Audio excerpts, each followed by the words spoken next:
Alhamdulillah, pada pertemuan di malam hari ini insyaallah kita lanjutkan ta'lim di dalam kitab Bidayatul Hidayah, yang mana pada minggu kemarin akhir dalam pertemuan kita sampai pembahasan tentang adab istighadz minan naum, adab bangun tidur, yang mana Al-Imam Al-Ghazali Masya Allah mengajarkan kepada kita tata cara, amalan-amalan, kesunahan-kesunahan ketika kita bangun dari tidur kita, yang mana Masya Allah kemarin sudah kita bahas beserta faidah-faidahnya, tambahan ilmu dari kitab-kitab lain juga. Dan insya Allah malam ini kita lanjutkan dalam adab dukhulil khala', adab kesunahan-kesunahan, tata cara, kaifiyah dalam masuk kamar mandi. Bicara kalimat adab, yakni maknanya yang disebutkan oleh Al-Imam Al-Habib Abdullah bin Alwi Al-Haddad di dalam kitab Nafaisul Uluwiyah. Beliau menyebutkan apa itu adab. Sering kita mendengar kalimat adab, adab, adab. Ya, kita harus beradab. Apa itu adab? Disebutkan di sini annal adab alladhi yushir ila sufiyah. Adab yang dimaksud menurut para ulama sufi, ahli tasawuf, itu apa adab? Itu apa sih? Huwa wukuful insan, berdirinya seorang, beradanya seseorang ala haddihi minal ubudiyah, pada batasan kehambaannya kepada Allah Subhanahu wa taala. Wa qiyamuhu bihaqqir rububiyah, dan berdirinya seorang akan hak-hak ketuhanan, yakni beribadah kepada Allah Subhanahu wa taala, melakukan perintah-perintah yang Allah perintahkan kepada kita, menjalankannya dengan keseluruhan, dengan sempurna. Qiyaman, yakni menjalankan perintah-perintah Allah tersebut, makrunan, berbarengan binihayatit ta'zim, dengan mentoknya penghormatan kepada Allah Subhanahu wa taala, takdimnya kita kepada Allah Subhanahu wa taala, yakni dalam beribadah, dalam amalan salat, puasa, zakat, salat sunnah, zikir, majelis taklim dan lain-lainnya, kita berada di dalam keadaan yang benar-benar mengagungkan Allah Subhanahu wa taala, karena itu semuanya ibadah kepada Allah Subhanahu wa taala. Ya. Wa ghayatul ihtiram, dan mentok-mentoknya penghormatan, ihtiram, memuliakan Allah Subhanahu wa taala, ma'al furuj wal insilah an da'wal qiyam wa syuhudihi min anfusihim. Bersamaan itu juga keluarkan dari diri kita apa itu, dan melepaskan dari diri kita bahwa kita menyangka dalam melaksanakan perintah-perintah Allah atau dalam segala amalan, baik itu sunnah maupun wajib, itu apa? Memandang diri kita sendiri. Nih lo ana sholat berjamaah terus, nih lo ana hadir majelis terus, nih lo ana apa sholat sunnah, tahajud, sholat duha dan lain-lainnya, memandang dirinya sendiri alias ujub. Tidak seperti itu. Keluarkan semua dari hati kita bahwa kita ini semata-mata beribadah untuk penghormatan, pengagungan kepada Allah Subhanahu wa taala di setiap amalan yang kita lakukan. Itu menurut ulama sufi. Ada lagi wa amal adab al hakiki. Adab hakikatnya adab ki apa? Ya, wa huwa al adabul qalb. Adabnya hati. Yakni apa? Wa hifdhuhu minal aghyar. Menjaga hati daripada berubah-berubah. Wa sukunul jawarih dalil dzalik, dan tenangnya jiwa, tenangnya diri kita, badan kita, anggota tubuh kita, itu adalah dalil bahwa hati kita benar-benar tidak berubah, pakem kepada Allah Subhanahu wa taala.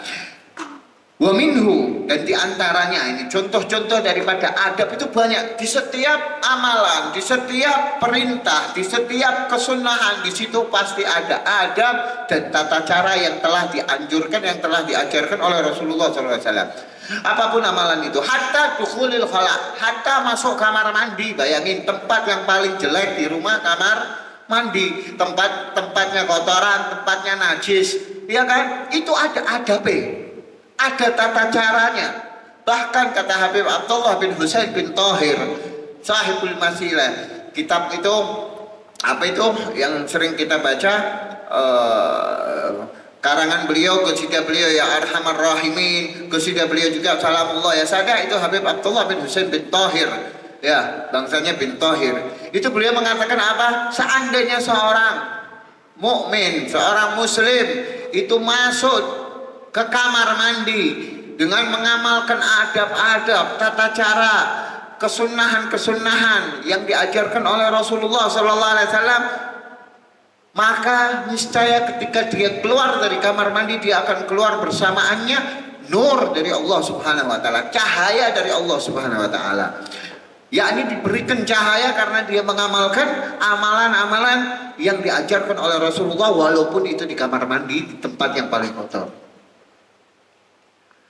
Bahakada adab, ini yang dimaksud adab. Contohnya apa? Di dalam pengajian, contohnya ini di sini disebutkan, idza ashkalat ala ahadin mas'alah, apabila ada orang nanya sama gurunya, ya Syekh, ana ada soal seperti ini, seperti ini, seperti ini, seperti ini. Jangan sekali-kali kita apabila melihat seperti itu kita ikut menjawab ataupun kita orang mendahului daripada perkataan guru kita. Itu salah satu adab, bentuk daripada adab apabila kita berada di majelis. Dan di antara adab di majelis yakni apa? Sukunul jawari, tenangnya hati, tenangnya anggota tubuh kita orang, tanpa memandang kanan dan kiri, tanpa memikirkan perihal atau urusan-urusan di luar daripada majelis seperti ini. Bahkan dikira ada bom atau ada suara yang keras, jangan noleh. Itu adab seorang dalam menghadiri majelis atau mengkaji kajian. Dengan seperti itu kita mengamalkan adab-adab di majelis, niscaya yang namanya ilmu ini akan nempel di diri kita, akan membekas, akan mendapatkan keberkahan ilmu tersebut. Kalau kita orang dengan mujarrad, dengan akal, pikiran, kepintaran tok, paham dan ini, tapi tidak ada adab, tidak ada barokah di situ, maka sia-sia. Walaupun yang duduk di sini, walaupun yang belajar, yang mempelajari, yang ngajari kalian seorang imam, seorang ulama, seorang wali, percuma. Tanpa adab itu tidak akan mendapatkan keberkahan daripada ilmu yang kita dapat. Itu yang dipentingkan di dalam berbagai macam jenis adab. Yakni apa? Supaya kita mendapatkan kesempurnaan dalam ibadah kita. Apapun itu bentuknya, baik sholat sunnah maupun hadir majlis maupun apalagi qiraatul maulid, tahlil, silaturahim dan lain-lainnya, semua masuk. Kamar mandi, wudhu, mandi wajib, semuanya ada. Dalam sholat berjamaah, sholat Jumat dan lain-lain, semuanya ada adab, tata cara yang telah diajarkan oleh Rasulullah SAW. Lah kita mau meniru siapa lagi kalau bukan meniru Rasulullah SAW? Kata Habib Abdullah bin Alwi Al-Haddad di satu qasidahnya, "I'lam anal khair kulluh ajma' dhimna fittiba'at bin nabiyil musyaffa." Ketahuilah bahwa semua kebaikan itu telah terkumpul, telah menyatu, telah berada dalam jaminan apabila kalian mengikuti Nabiyil Musyaffa, yakni Rasulullah SAW. Kalau kita mengikuti Rasulullah, al khair kullu, kebaikan semua ada di, kebaikan yang ada di timur dan di barat, di selatan dan di utara, semua berada pada kita. Ya, Habib Ali bin Muhammad Al-Habsyi menyebutkan juga, wa ma min khuluqin fil bariyati mahmud illa wa huwa mutalaqqan an zainil wujud sallallahu alaihi wasallam. Dan tidak ada satu akhlak yang mulia, yang terpuji fil bariyah, di seluruh alam semesta ini, illa mutalaqan an zainil, kecuali itu semuanya didapat bersambung mendapatkannya dari zainil wujud sallallahu alaihi wasallam, dari Rasulullah sallallahu alaihi wasallam.